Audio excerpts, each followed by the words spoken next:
जय हिंद दोस्तों, बहुत बहुत स्वागत है आपका इतिहास की इस सीरीज में। और आज हम लोग पढ़ने वाले हैं बौद्ध धर्म के बारे में। ध्यान रखिएगा। तो चलिए बिना देरी किए वीडियो को शुरू करते हैं। देखिए, बौद्ध धर्म के संस्थापक कौन रहते हैं? सब जानते होंगे कि गौतम बुद्ध बौद्ध धर्म के संस्थापक रहते हैं। अच्छा, इन्हें किन नामों से, कौन कौन से अलग से नाम है इनके? तो देखिए, इन्हें एशिया की ज्योति, लाइट ऑफ एशिया भी कहा जाता है, जो एग्जाम में कभी कभी पूछ लिया जाता है। अब बात करेंगे इनके जन्म की। तो गौतम बुद्ध का जो जन्म है 563 ईसा पूर्व में कपिलवस्तु के लुम्बिनी नामक स्थान पर हुआ था।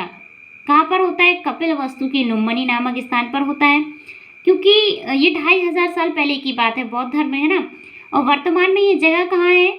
जो कपिलवस्तु है, लुम्बिनी है, ये वर्तमान में पड़ता है नेपाल के तराई क्षेत्र में। जब आप नेपाल जाएंगे, वहाँ पे एक तराई क्षेत्र है, वहाँ पे कपिलवस्तु हुआ करता था कभी। ठीक है। अब इनके पिताजी की बात करेंगे तो इनके पिताजी का नाम शुद्धोधन था, जो शाक्यगढ़ के मुखिया थे, है ना। माताजी के बारे में देखेंगे तो इनकी माताजी का नाम महामाया था, जिनकी मृत्यु इनके जन्म के 7वें दिन हो गई थी। ठीक है। गौतम बुद्ध जी का जब जन्म होता है तो उनके जन्म के 7वें दिन इनकी माताजी की मृत्यु हो जाती है। फिर क्या होता है? इनका पालन पोषण कौन करता है? तो देखिए, गौतम बुद्ध का जो पालन पोषण है, इनकी मौसी प्रजापति गौतमी इनका पालन पोषण करती हैं, जो कि इनके पिता की पत्नी, अर्थात इनके पिताजी इनकी मौसी से शादी कर लेते हैं, फिर वही इनका पालन पोषण करते हैं।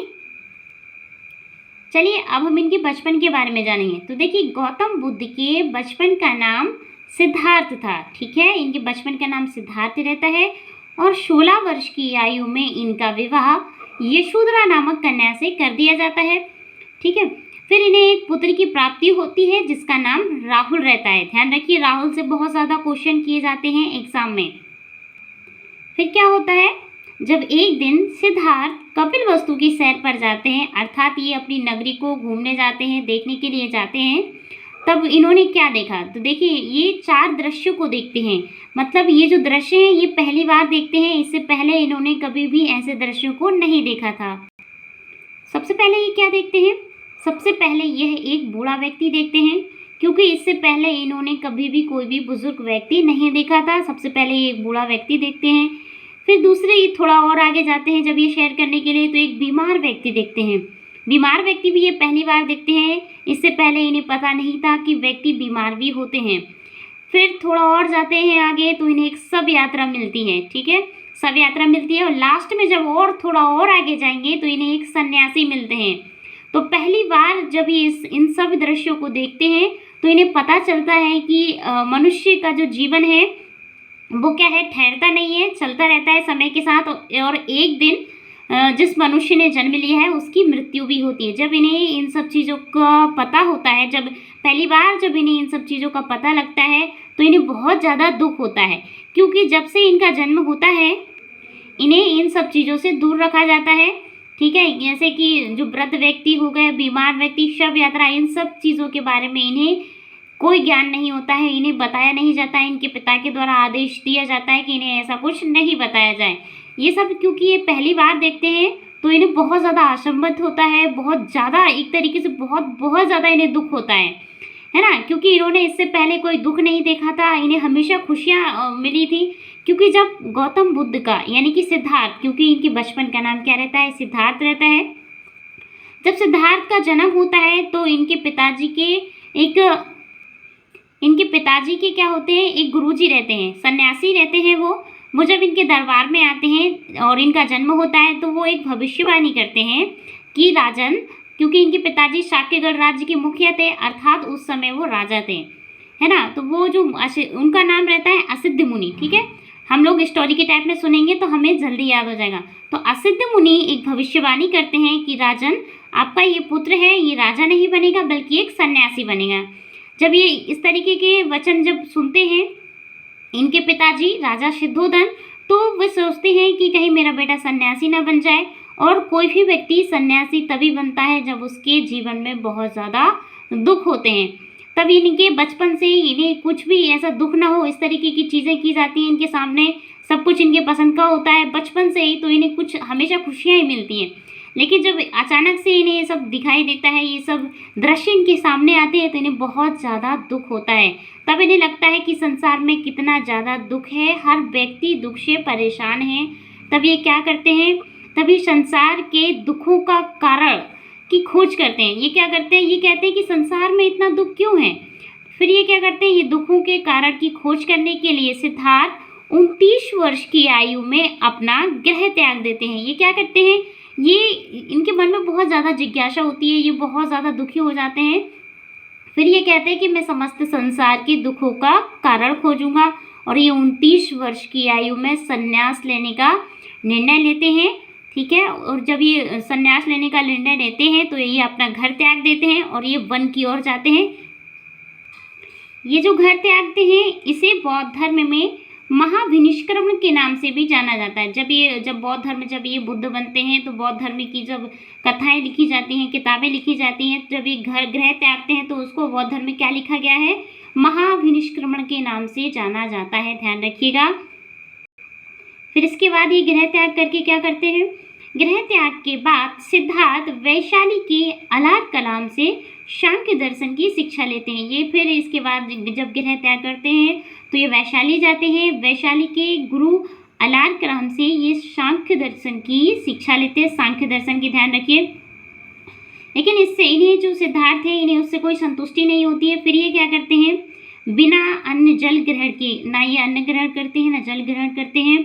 6 वर्ष की कठिन तपस्या के बाद, है ना, 6 वर्ष की कठिन तपस्या के बाद 35 वर्ष की आयु में बैसाख पूर्णिमा की रात को निरंजना जैसे वर्तमान में फाल्गु नदी कहा जाता है, आपको उत्तर प्रदेश बिहार में इस नदी को फाल्गु नदी के नाम से जाना जाता है, ये वहीं पर है ना। फाल्गु नदी के किनारे इन्हें पीपल के वृक्ष के नीचे ज्ञान की प्राप्ति होती है। ध्यान रखिए, तो हम इस लाइन को थोड़ा सा रिपीट करेंगे क्योंकि ये एग्जाम में बहुत ज़्यादा पूछी जाती है।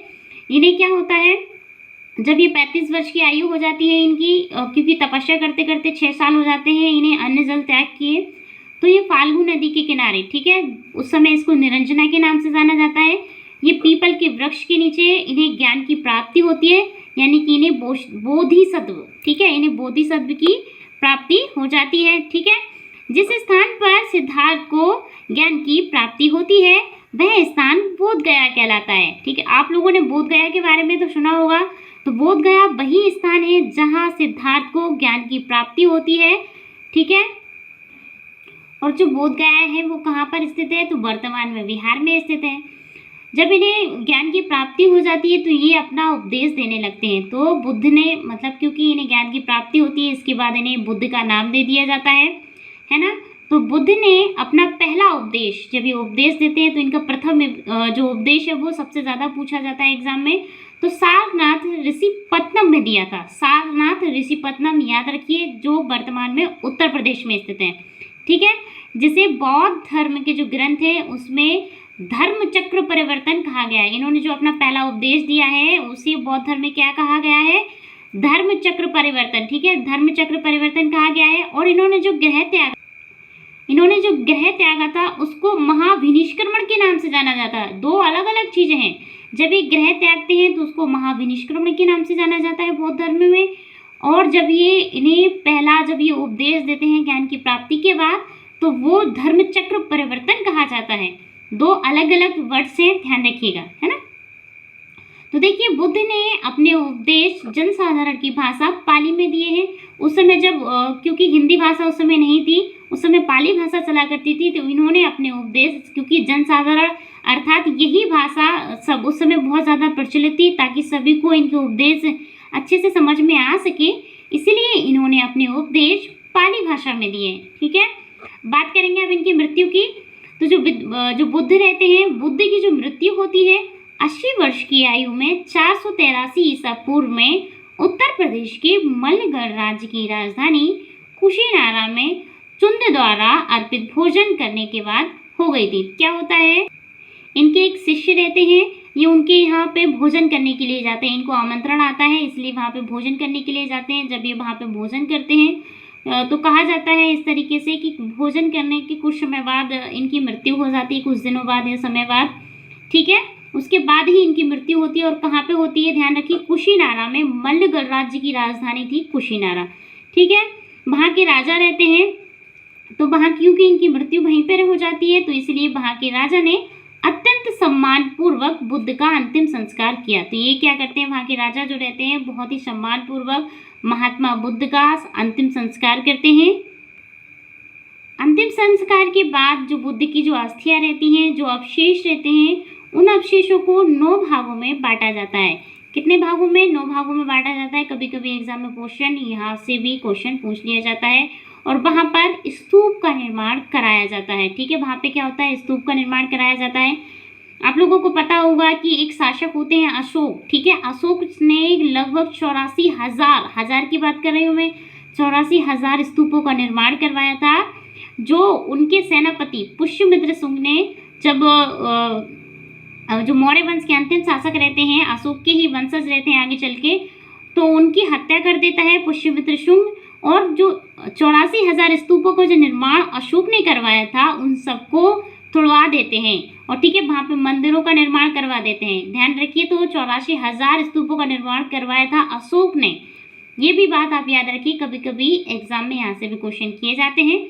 तो देखिए, हम लोग देख रहे थे कि 9 जगह महात्मा बुद्ध जी की अस्थियों को बांटा जाता है, और वहाँ पे 9 स्तूपों का निर्माण किया जाता है। कभी कभी एग्जाम में पूछा जाता है कि बुद्ध ने अपने सबसे ज़्यादा उपदेश कहाँ दिए, तो श्रावस्ती में दिए थे, ठीक है। सबसे ज़्यादा उपदेश महात्मा बुद्ध जी ने श्रावस्ती में दिए, ध्यान रखिएगा। तो दोस्तों देखिए, ये हम लोगों ने बौद्ध धर्म के बारे में सारी बातें डिटेल से जानी है। यदि आप इस लेक्चर को पूरी तरीके से अच्छे से देखेंगे, देखा होगा यदि आपने, तो एक भी क्वेश्चन आपका नहीं जाएगा। आशा करते हैं आपको वीडियो पसंद आया हो। यदि वीडियो पसंद आया तो वीडियो को लाइक कीजिए। Thank you.